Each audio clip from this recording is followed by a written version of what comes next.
Guardi quanta roba che si butta via tende ancora. E adesso è fuori una roba, sto qua, tira via anche un po' spazio e serve per l'allevamento delle cani, ma anche gatti poi anche dentro. Cosa serve questo? E adesso vi fa vedere qua.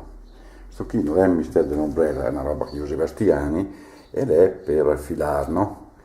I rocchei, insomma. E chi si tratteria è in pratica di tirare su i giomi che avanza quando per tenere cani e gat, filar e vedi fuori potrebbe rimatarsi al mese.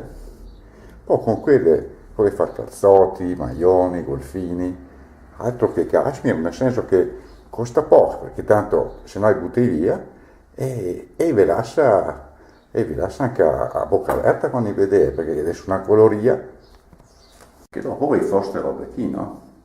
E foste robe chi, cioè il grezzo, dopo se volete dare una sciaria, non so, appunto una pitturata, mettete che su qualche scritta, insomma si può sempre fare. L'importante però è che tanto risparmiare sui vestiti, non tornare neanche a provarli, vi fai su misura e con un po' di giorni, come dicevo, vieni fuori perché anzi puoi anche mettere su in negozietto, venderli al mercato, insomma, vai, insomma, non è mica male, eh.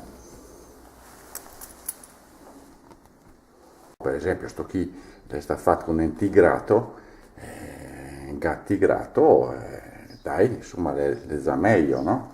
Le sa meglio. Bisogna però portare pazienza, star lì, petenar, tirare via sti giomi dei peli e dopo usa il roquet che vi dite e tracchete che vi fuori insomma, belle robette, eh? Bella idea, no?